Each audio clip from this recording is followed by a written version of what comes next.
I was so ugly that my parents abandoned me, my classmates bullied me, and in the end, I died from depression. After I kicked the bucket, the system saw how miserable my life had been and bound me. Host, do you have any wishes for your rebirth? Without a second thought, I said, I want a face that's truly magnificent. System, got it. Matching new identity. When I opened my eyes again, I was in the center of a stage, trapped inside a golden cage. The masked crowd below stirred. Oh my god, this Omega is unreal. I'll bankrupt myself to get him. I was completely stunned. Wait, system, what's an Omega? System, oh, it's a man who can get pregnant. I was tied up, hands bound, placed in the golden cage right at the center of the stage. All I had on was a thin, wind-catching robe that barely covered my backside. My two bare legs were completely exposed, wind whipping across them. I had to breathe carefully, afraid that any sudden movement might turn this into a live-action version of wardrobe malfunction. Last featured item, Omega, starting bid,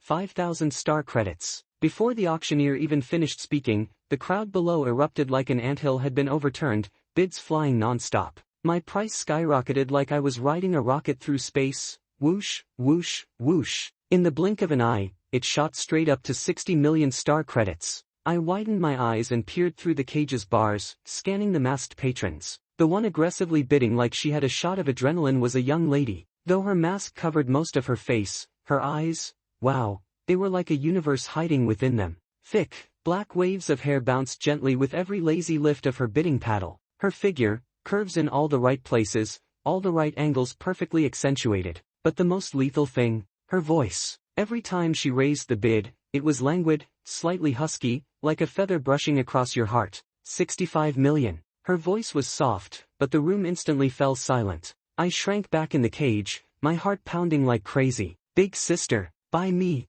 I want to be your little dog. 100 million star credits. A cold, sharp male voice suddenly exploded. This Omega is mine. Everyone at the auction turned to look at the man making such a bold move. Though he wore a mask too, a noble aura radiated from him. The previously fierce bidders all reluctantly lowered their paddles. I looked longingly at my beautiful sister. Her bidding paddles still hovered midair. When she heard the astronomical number, a flicker of shock crossed her large, beautiful eyes, quickly replaced by deep regret. She shook her head lightly, stood gracefully, and turned to leave. My gorgeous sister, my long-term benefactor, my dream crush. Bang! The auctioneer struck the gavel. Sold. Congratulations to this gentleman. Congratulations my foot. I spun around violently, glaring at the man who had ruined my dream. Ah!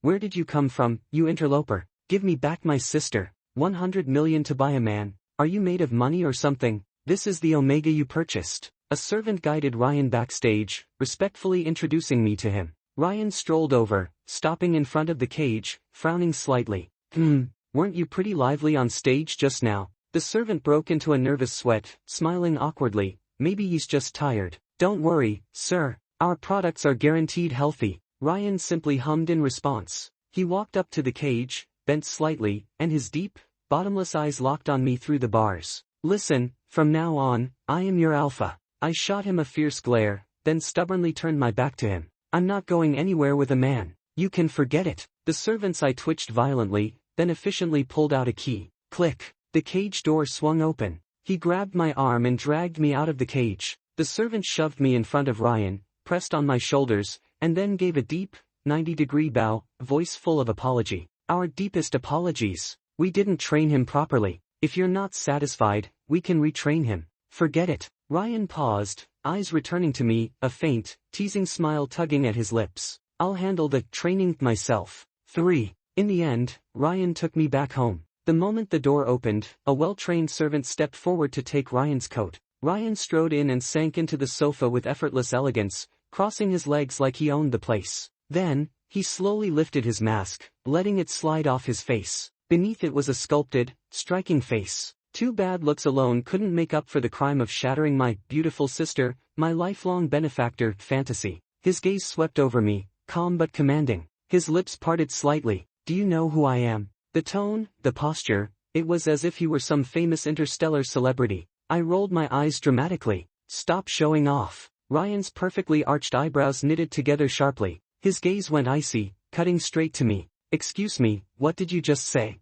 A pressure so intense it felt almost physical slammed down on me. Then a faint, crisp scent of cedarwood filled the room. I felt my knees weaken and collapsed to the floor with a thud. A strange warmth radiated at the back of my neck, sharp and tingling in a way I couldn't quite describe. I gritted my teeth and looked up at him. What did you do? Are you trying to poison me or something? Ryan stepped closer, his long fingers brushing gently over the heated spot at my neck. His voice was low, commanding, leaving no room for argument. I don't like disobedient Omegas. And you are far too stubborn. Tears welled up and spilled down my cheeks uncontrollably. I sniffled hard and glared at him. Tears might fall, but I would not lose my stance. Ryan studied me, tear-streaked, eyes red, yet defiantly staring back. His expression flickered with something almost unreadable. Then, like a sudden shift in the atmosphere, the suffocating pressure vanished. The intense cedar scent faded as quickly as it had arrived. So sensitive, can't even handle a little discomfort.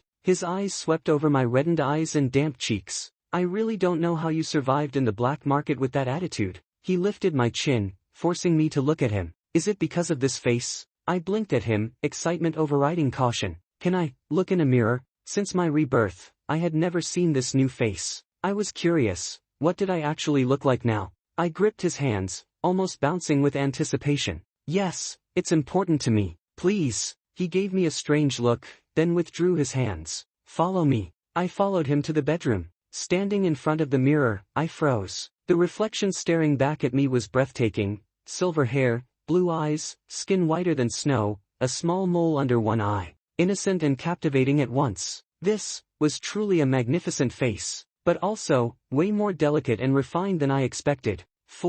Ryan came up behind me. What's wrong, darling? Don't recognize yourself? I stepped back, raising my hands defensively. What are you doing? I'm a man. Ryan's expression darkened. Come here. I kept my guard up. I'm telling you, I'm not gay. Don't touch me. Seems like you need a lesson to remember your place, Ryan said coolly. A faint cedar scent returned, and I felt weak, my breathing quickening. My neck tingled, and a subtle, comforting warmth surrounded me. I felt strange, almost like I wanted something I couldn't name. Ryan guided me gently onto the bed, not in a threatening way, just holding me close. My body trembled slightly from the sudden closeness and intensity of his gaze. Relax, he said softly, almost teasing, you're still learning to trust me. I shivered, not from fear, but from the overwhelming new sensations. My hands clutched the sheets instinctively. My body felt hypersensitive, like every brush of fabric was magnified. Ryan's presence filled the room with authority and warmth. I couldn't help but feel drawn to him, wanting reassurance and attention,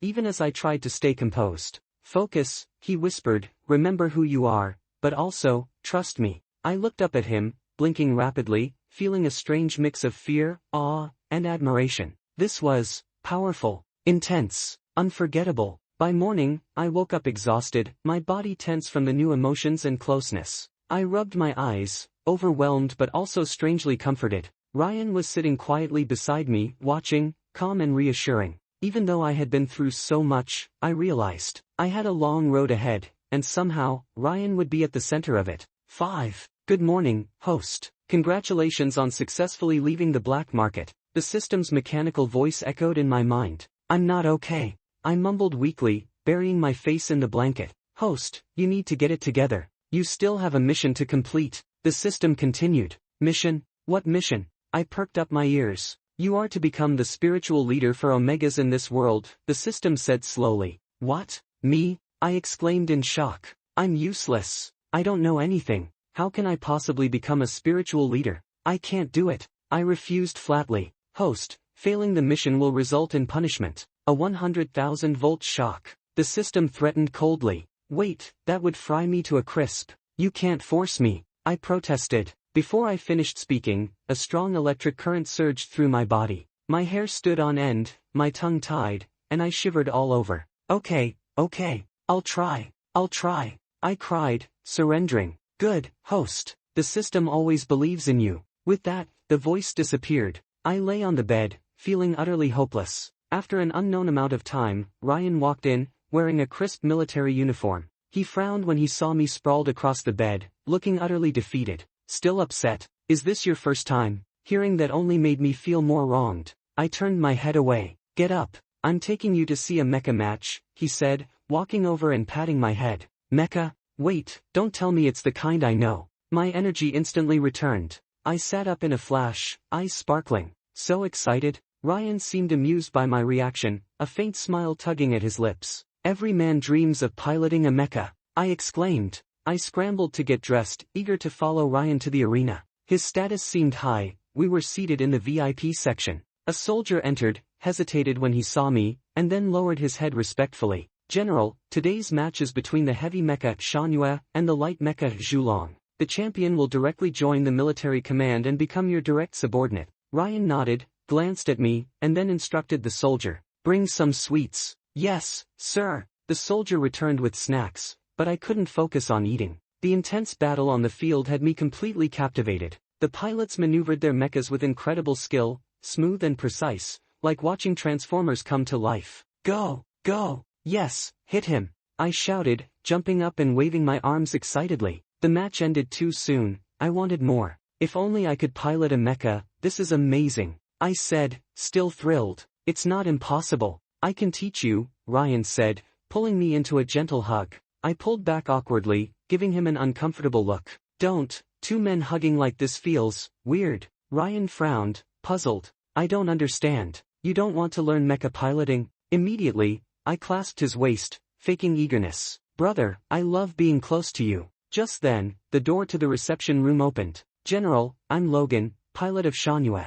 Foster, what are you doing here? How dare a dirty Omega like you get near Ryan? Ryan's entire presence instantly stiffened, his air pressure dropping. What did you say? Logan bowed obsequiously. Ryan, you might not know, but Foster is my brother. Last year, he was sold to the black market by our family. You understand, an Omega in a place like that, who knows how many times he's been mistreated. Enough, get out, Ryan snapped. General, we haven't even discussed. Out, Ryan interrupted. Logan left, pouting. Ryan covered my ears. Don't listen. I looked up at him and nodded. So my original self had been sold to the black market. That was even worse than being abandoned in my previous life. As my Omega, no one will dare bully you again, he said seriously. My heart skipped. No one had ever said that to me before. To be protected like this felt incredible. On the way home, I fiddled with the Zhulong model Ryan had given me. Then, a thought struck me. If I participated in a mecha competition, I could get famous fast. Can I compete? I asked eagerly. Omegas aren't allowed to compete, he replied calmly. Why not? I asked, confused. In the Empire, an Omega's role is reproduction, he said. Asterisk, what kind of feudal rule is that? I slumped back in my seat. But, he said suddenly, there is one way. What way? I looked up immediately. Ask me. Wow, classic domineering CEO move. I had to admit, Ryan was really impressive. Then, can you help me? I asked, hands wringing nervously, hopeful. Depends on your performance tonight, he said, pinching my cheek teasingly. I remembered last night and my face turned bright red. Oh no, tonight might be awkward. I'm straight. 7. Ryan kept his promise and brought me into the military. Rows of gleaming mechas stretched out before me, making my heart race, but he led me straight to a simulation pod. We'll start with the simulator first, he said firmly. I followed his instructions and quickly mastered the basics. Soon, I was facing off against the soldiers in training battles. Controlling a mecha was a lot like playing a video game, and I was really good at that. After a few rounds, I had defeated all of my opponents. Ryan glanced at the battle results, a hint of surprise in his eyes. I didn't expect you to have this kind of talent. Of course I do. I used to be a game streamer, I said proudly, lifting my chin. He shook his head lightly. Here we go again, talking about things I don't understand. I tugged at his sleeve. Can I try a real mecha now? He nodded. Tomorrow, we'll arrange a live practice session. I jumped up, ecstatic. The next day at the base, Logan was there too. He walked straight over when he saw us. Ryan, why did you revoke my entry into the military? I'm the mecha tournament champion. This isn't according to the rules, Logan demanded. My rules are the rules, Ryan said coldly. You're doing this to get back at me because of Foster, aren't you? Logan tried to block our path. Move, Ryan snapped impatiently. You're rejecting talent like me for the sake of an Omega. I'll expose you, Logan protested. Ryan kicked sharply.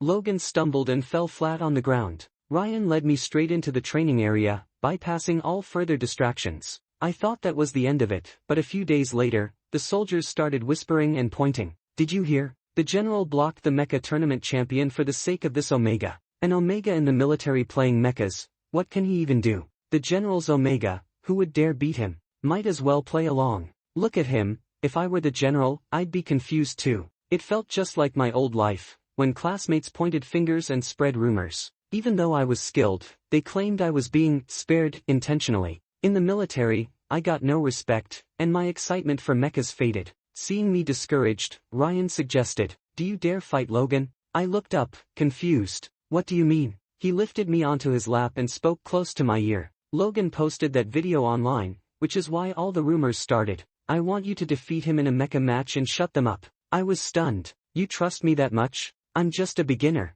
I'm the general. I can see your skill level at a glance." He pinched my cheek lightly. "You're too kind. Don't worry, I'll crush him." I clenched my fist, full of confidence. 8. On match day, the live broadcast showed the electrified crowd, the stands overflowing with fans. Logan crossed his arms, sneering openly from across the room. "Foster, an Omega dares touch a mecha, overestimating yourself." I said nothing. I gave him a quick middle finger, then grabbed the cockpit handle and flipped into the pilot seat smoothly. The cabin doors closed, and the neural connection linked automatically. I didn't waste time talking to a loser. Battle mode activated. Neural synchronization 100%. The countdown hit 0. My mecha slammed into the ground, boosters flaring with electric blue light, charging straight at Logan's heavy machine. He clearly hadn't expected a frontal attack. Shanghua raised its arms to block. The heavy armor deployed instantly. At the last moment, I pressed my right toe into the ground to brake, twisting my mecha counterclockwise. I brushed past Shanghua's iron fist. Simultaneously, the particle vibration blade hidden in my left arm launched upward, slashing directly at Shanghua's unprotected right arm joint. The screech of tearing metal rang out. Shanghua staggered backward, the right arm clearly slowed. I didn't pause. Pushing the joystick forward, my fingers flew across the virtual controls. All rear thrusters fired, the mecha skidded close to the ground, instantly moving into Shanghua's blind spot. Finish. I pressed the red button at the top of the joystick. The high-frequency punch blade on my right arm extended, the engine overloading instantly. The blade, crackling with energy, pierced Shanghua's power core protection cover with pinpoint accuracy. Sparks flew. Shanghua's massive frame froze, then collapsed to its knees. "Winner, Foster." I leaped out of the cockpit. The arena fell silent, then erupted into roaring cheers. Logan climbed out of his mecha, looking defeated and disheveled.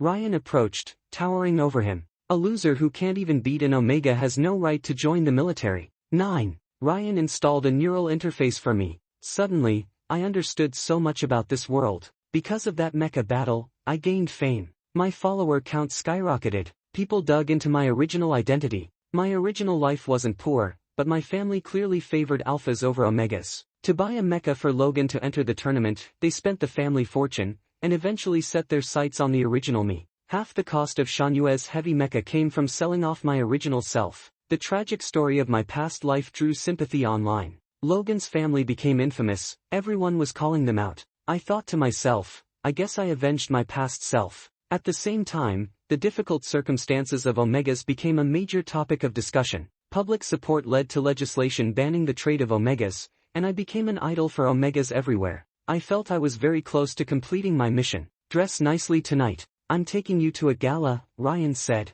"No way. I'm not wearing a dress," I said firmly. Ryan twitched slightly at the corner of his eye. "Fine, I'll pick something for you," he sighed, pulling a white suit from the wardrobe. His taste was decent. The suit made my limbs look longer and gave me a more heroic appearance. I admired myself in the mirror, feeling proud of my looks. "Not bad," I whispered. Ryan hugged me from behind and patted my cheek. I shrank back awkwardly. I still wasn't used to such closeness, but under the circumstances, I had no choice. With reluctant tears in my eyes, I went to the gala with him. The moment I entered, all eyes turned toward me. I scanned the room proudly, then froze when I saw a familiar face. It was her, the woman I had missed at the auction. Her eyes were still stunning, still focused entirely on me. Ryan was immediately surrounded by people as he entered. "Go meet the other Omegas, make some friends," he said, gesturing toward the cluster of Omegas. I picked up a glass and tried to talk to them, but they all avoided me. Confused, I found a corner to sit in.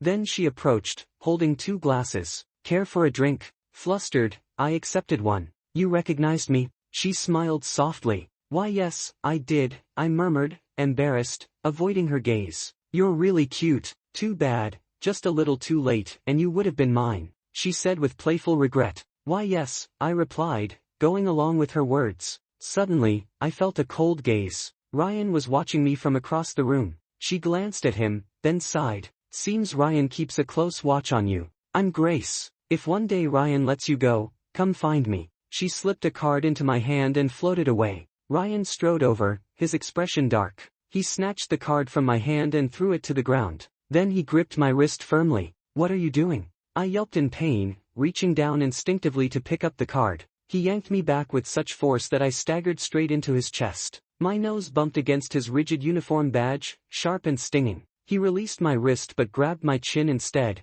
forcing me to look at him. You only looked away for a second, and you were already flirting with another alpha? Ha! His voice was low and dangerous. My chin hurt from his grip, my eyes reddened, but I glared back stubbornly. I'll let go. She just said a word to me. A word? Ryan sneered, pressing harder. What did she say? That if I didn't want you, you could go to her? Foster, think. She sees you as nothing more than an object she can pick up at will. His words cut through the tiny thrill I had felt. And you, he moved closer, his warm breath brushing my cheek, were already thinking about finding yourself someone else? I wasn't, I said, my confidence faltering. I see I've been too lenient with you, letting you even think about escaping. Come home with me. He pulled my wrist, dragging me out of the gala. Back at home, he pressed me against the wall. The intensity of his alpha presence nearly suffocated me. I struggled, but one large hand easily pinned my wrists behind me. His other arm wrapped around my waist like an iron band, holding me firmly against the wall. I couldn't move. Let go. I panicked, sensing what might come next. You don't get a choice. He pressed his nose against my neck, close to the scent glands. A sharp, tearing pain exploded across the back of my neck. His fangs pressed mercilessly against my skin. I yelped in a short, broken whimper. His grip intensified, sending a surge of alpha presence into me, marking me in a way I couldn't resist. The initial pain faded into a strange, overwhelming heat. My resistance melted away, my body went slack. I could only rely on his chest and arms to keep me from falling. Cold sweat soaked my hairline as I collapsed weakly against him. He lingered near my neck, his presence claiming me entirely. Now, he said, low and husky, you're completely mine. 10. I had been permanently marked by Ryan. The lingering sting on my glands constantly reminded me, I was his, for life. All those beautiful women, completely out of reach now. I couldn't help myself. I cried for an entire day. But Ryan? He didn't even show his face, let alone comfort me. Men really were like that. Once they have you, do they stop caring? He seemed truly furious. After that night, he moved straight into the guest room. At first, I stubbornly refused to speak to him. Who was afraid of whom? But after 3 days, I couldn't bear it. This mansion was vast and cold, the servants respectful yet distant, never speaking more than a word. The only person I could normally talk to treated me like air. He even forbade me from leaving the house. I couldn't stand it anymore. I decided to soften first. I went to the kitchen and clumsily followed the housekeeper to make 2 dishes he usually liked. After setting the table, I sat there anxiously, waiting. Hours passed, the food grew cold, then reheated, but he still hadn't returned. I curled up on the living room sofa, stubbornly waiting. Late at night, the hum of a hovering car engine finally came from outside. He entered, carrying a strange, sweet Omega scent. I froze, my nose stinging. I said, voice trembling, where were you? He seemed surprised I had been waiting for me. I nodded. Come here, he beckoned. I hesitated for a few seconds, then slowly moved toward him. He held me in his arms. I won't be this late next time. I recoiled slightly from the strong scent of his Omega pheromones. It made me feel sick. I pushed him away and ran to the bathroom, vomiting. He took off his jacket and followed, patting my back. It was just a normal business gala. Lots of people, the scent just got on me accidentally, he explained softly, his tone unreadable. I was weak from vomiting, barely holding myself up at the sink. He handed me warm water, helped me rinse my mouth, and wiped my face with a damp towel. Then he carried me back to my room. I rested my head on his shoulder, whispering, "You're not mad anymore?" He put me on the bed and held my face. "Not mad." "Then, will you sleep with me tonight?" I asked tentatively. "Yes." "Together," he replied, kissing my forehead. 11. Ryan had everything, power, status, skills,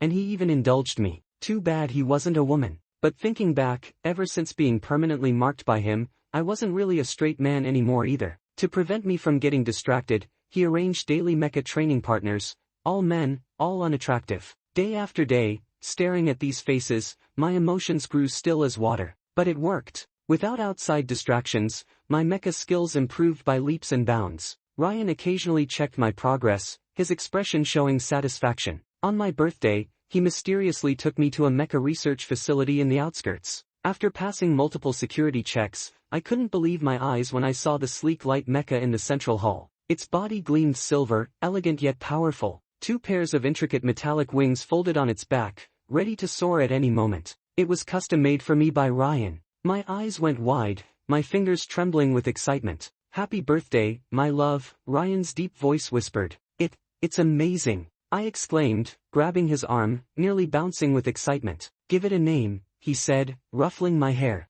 I stared at the shining wings, hardly hesitating. "Silverwing. I'll call it Silverwing." "Good name." Ryan nodded. Then he added news I'd been waiting for. "I've already registered you for the next Mecha tournament. You can pilot Silverwing in the competition." He gazed down at me, his eyes deep and gentle. "Bring home a championship, okay?" Soon, the Mecha tournament began. As the only Omega competitor in the event's history, media attention was non-stop. Cameras followed me constantly, flashes and curious or skeptical gazes everywhere. An Omega competing? Can Ryan's Omega survive the first round? But all doubt vanished the moment I synced with Silverwing's neural interface. On the battlefield, there was only the Mecha and my opponent. I piloted Silverwing, defeating alpha opponents who seemed unbeatable. Skepticism turned into awe, doubtful stares into excitement. Each victory brought louder cheers and more media coverage. On the final day, I maneuvered Silverwing with a precise, elegant strike, hitting the opponent's power core. The arena froze for a moment.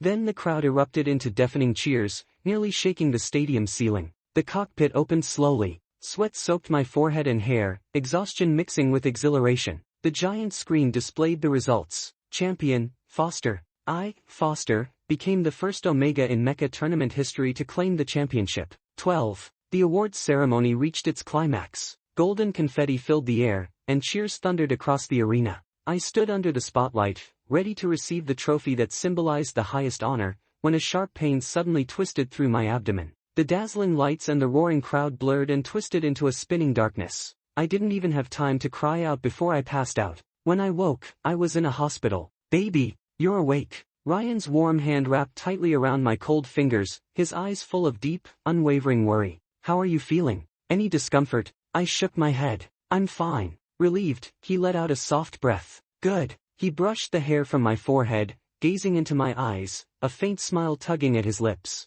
"I have good news. We're going to have a child." "A child?" My mind went blank, as if struck by lightning. Ryan chuckled at my reaction and waved his hand teasingly in front of me. "What? Are you too happy to think straight?" I was really pregnant, a man carrying a child for another man. The thought was overwhelming. At first, my mind was full of fear and uncertainty, even a fleeting thought that maybe it was better not to have the baby. But when I looked up at Ryan, at the joy and expectation shining in his eyes, the words died on my lips. I didn't dare say anything. Being pregnant was hard, so many restrictions, limitations, and inconveniences, but Ryan made this difficult period feel like sweetness. He pushed aside almost all work and social obligations just to spend more time with me. I became picky and spoiled. One night, I whimsically wanted the traditional sweet osmanthus cakes from a shop in the Western District. I mumbled it without much thought. Without a word, Ryan slipped on his coat and went out. Over an hour later, he returned, carrying warm cakes, carefully holding one to my lips. "Try it, this the taste you wanted?" When morning sickness hit, whatever I ate came back up. My mood worsened. He never complained. He cleaned up immediately, held me in his arms, gently patted my back, wrapped me in his calming pheromones, and whispered, "It's okay, bite me if it helps. Don't hold it in." Once, I was lazily eating grapes on the couch, not wanting to move, and some grape skins ended up everywhere. Ryan, reviewing documents nearby, effortlessly caught the skins in his open palm. Only when it was full did he dispose of them, returning to gently wipe my mouth with a damp towel. At night, when cramps woke me, he was always the first to wake too, instinctively sitting up in half-sleep, his warm hands massaging my calves just right until I relaxed and fell back asleep. These small, meticulous acts slowly seeped into my heart. The initial fear and resistance quietly faded. Watching him pressed against my slightly rounded belly, feeling the baby move with such careful joy, I realized carrying a child wasn't impossible to accept. I even found myself, like him, looking forward to the little life that carried both our bloodlines. The contractions came in fierce waves. I gripped Ryan's hand tightly, my voice trembling with fear and pain. Ryan, I'm scared. He held my hand firmly, wiping the sweat from my forehead with the other. Don't be scared, I'm right here with you. It hurts so much. I don't want to do this. Let me go. I want to go home. Wah. I was overwhelmed, crying and shaking uncontrollably. It's too painful. How can it hurt this much? Ryan, it hurts so much. His voice was hoarse, full of hidden anguish. I know. Stay strong, baby. Just this one, okay? I swear, just this one. I'll never let you go through this again. After a long, exhausting time, a crisp, clear cry finally pierced the tense air of the delivery room. It's a healthy Omega, the doctor announced with a smile. I collapsed, completely drained, soaked in sweat like I had been pulled from water. Ryan kissed my forehead, his voice choked. It's over, baby, it's all over, you did amazing. When the nurse carefully placed the tiny, swaddled infant in my arms, an indescribable sense of wonder flooded through me. She's so beautiful. I laughed foolishly, gently touching her small face. All previous pain and fear vanished in that moment. Ryan held us both tightly. Our little family huddled together, his pheromones wrapping me and the baby in warmth. For the first time, I experienced life being deeply loved and protected. Days flowed peacefully, filled with bottles, diapers, and the baby's coos. One evening, after Ryan had put our daughter to sleep, he looked at me seriously. Baby, do you want to work? I was sniffing my daughter's sweet milk scent, and hearing this, my eyes lit up. Can I? Yes, he said, a slight smile on his lips. You're the champion of the Mecha tournament. According to imperial rules and military regulations, you're fully qualified to enter the military as a commissioned officer. He paused, speaking solemnly. You will be the first Omega officer in the history of the Empire. I want to go. I almost jumped for joy, lowering my voice so I wouldn't wake the baby. With Ryan's full support, the commissioning ceremony took place as scheduled. It was grand and solemn, countless cameras capturing this historic moment. As I walked backstage alone after the ceremony, a familiar mechanical voice suddenly echoed in my mind. Congratulations, host. You have successfully completed the ultimate mission, breaking the gender barrier and becoming the role model and leader for the Omega community. May your life in this world be happy, fulfilling, and brilliant. Goodbye, my dear host. The voice disappeared as abruptly as it had appeared, as if it had never existed. I looked at my reflection in the mirror and smiled, genuinely relaxed and radiant. Goodbye, system. My new life was finally beginning.